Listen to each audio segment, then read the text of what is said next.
అందరికీ నమస్కారం. ఈరోజు కడపలో డిఆర్సీ మీటింగ్ పెట్టుకున్నాం. మరి కలెక్టర్ గారు, మరి జేసీ గారు, మరి శాసనసభ్యులు, శాసన మండలి సభ్యులు, ఆల్ డిపార్ట్మెంట్స్ అధికారులతో అంతా చర్చించాం. జిల్లా ఏ విధంగా అయితే అభివృద్ధి పనులు జరుగుతున్నాయి, ప్రభుత్వం నుంచి వస్తున్న సంక్షేమ పథకాలు ఎలా ప్రజలకు అందుతున్నాయి అని ప్రతి డిపార్ట్మెంట్ ద్వారా కూడా రివ్యూ తీసుకున్నాం. అభివృద్ధి ధ్యేయంగా పనిచేస్తున్నాం. అదేవిధంగా గత ప్రభుత్వంలో కొన్ని సమస్యలు కూడా ఈరోజు ఎక్కువగా సమస్యలు ఎక్కడికి పోయినా సమస్యలు వస్తున్నది ఏంటంటే రెవెన్యూ సమస్యలు ఎక్కువగా వస్తున్నాయి, టిడ్కో ఇండ్ సమస్యలు ఎక్కువగా వస్తున్నాయి. ఆ సమస్యలు ఏ విధంగా పరిష్కారం చేయాలని కూడా అధికారులతోనూ మరి తోటి శాసనసభ్యులతోనూ మరి చర్చించాం. మరి డిపార్ట్మెంట్ వైజ్గా కూడా రాబోయే వేసవి కాలంలో ఏ విధంగా అయితే వాళ్ళ ప్రజలకు ఏ విధంగా మంచినీటి సమస్య రాకుండా ఉండటానికి, రైతన్నులకు ఏ విధంగా అందుబాటులో ఉండాలి, రైతన్నులకు ఏ విధంగా అయితే ఏ పంట పెడితే లాభం వస్తుంది, దిగుబడి వస్తుందని ఆల్ డిపార్ట్మెంట్స్తో కూడా చర్చించాం. మరి చర్చించడంతో పాటు కడప కూడా గతంలో జరగని అభివృద్ధి ఇప్పుడు ఈ 8 నెలల్లో అభివృద్ధి జరుగుతుంది. ఇది ఒక మంచి ప్రభుత్వం అని చెప్పడానికి ఇది ఒక నిదర్శనం. ఎందుకంటే గత ప్రభుత్వంలో కనీసం పులివెందుల్లో తాగడానికి కూడా నీళ్ళు లేవు. అలాంటిది పులివెందుల టౌన్లో గత ప్రభుత్వంలో తాగడానికి లేవు, కడపలో కూడా తాగడానికి నీళ్లు లేక చాలా ఇబ్బంది పడుతున్నారు. మరి అలాంటి సమస్యలన్నీ కొన్ని ఏళ్లుగా తీర్చలేని సమస్యలు ఇప్పుడు డ్రింకింగ్ వాటర్ కావచ్చు, అన్ని విధాలుగా అభివృద్ధి ధ్యేయంగా పనిచేస్తున్నామనే విషయాన్ని కూడా మేము తెలియజేస్తూ అధికారులతో కూడా ఇదే ఆదేశించాం. ప్రజలకు అందుబాటులో ఉండండి, ప్రజలు ఏ సమస్య వచ్చినా ఇమ్మీడియట్గా పరిష్కారం చేయాలన్న విషయాన్ని దశాదిశ నిర్దేశించామన్న విషయాన్ని కూడా మీకు తెలియజేస్తూ మరి ఏదైతే మాట చెప్పామో ఆ మాట ప్రకారం ముఖ్యమంత్రి గారు అహర్నిశలు కష్టపడుతూ ఒక పక్క డిఎస్సి కావచ్చు, మరి డిఎస్సి కోచింగ్ సెంటర్స్ కూడా ప్రతి జిల్లాల్లోనూ పెట్టాం. ఎలా జరిగిందని కూడా పరీక్షించాం. అది కూడా సక్సెస్ఫుల్గా రేపొద్దున డిఎస్సి కూడా దగ్గరలో నోటిఫికేషన్ కూడా ఇవ్వబోతున్నాం. రాష్ట్ర వ్యాప్తంగా అన్నా క్యాంటీన్లు వదిలాం. అదేవిధంగా ఉచిత ఇసుక ఇచ్చాం. మరి జగన్ భూ చట్టాన్ని కూడా రద్దు చేశాం.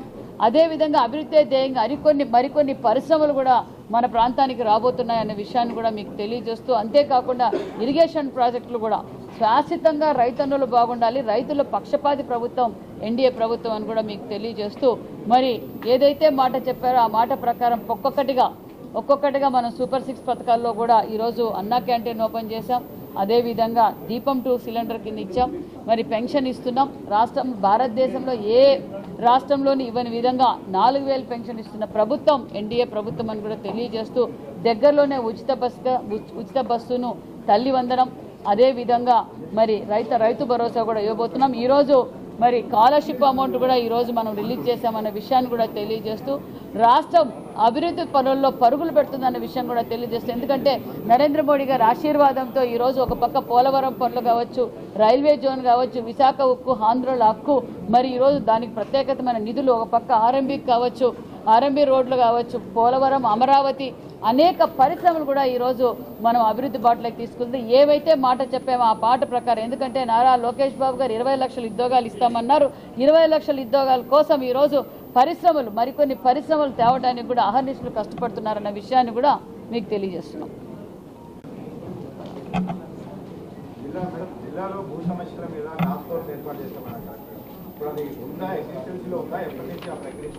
ఆల్రెడీ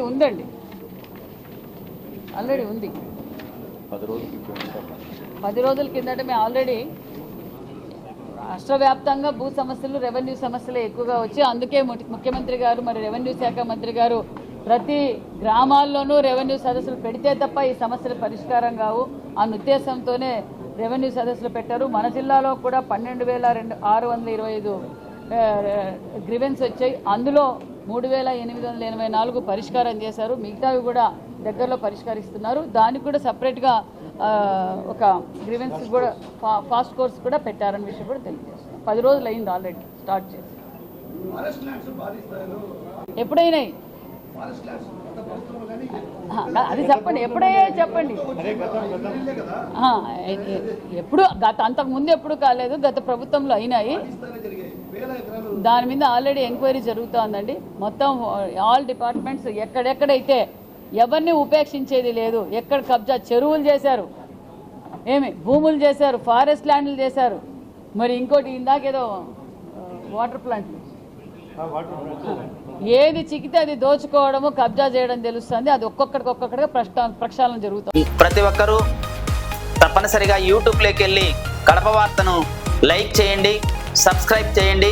ఇట్లు మీ జి రమణయ్య, ఎడిటర్, కడప వార్త.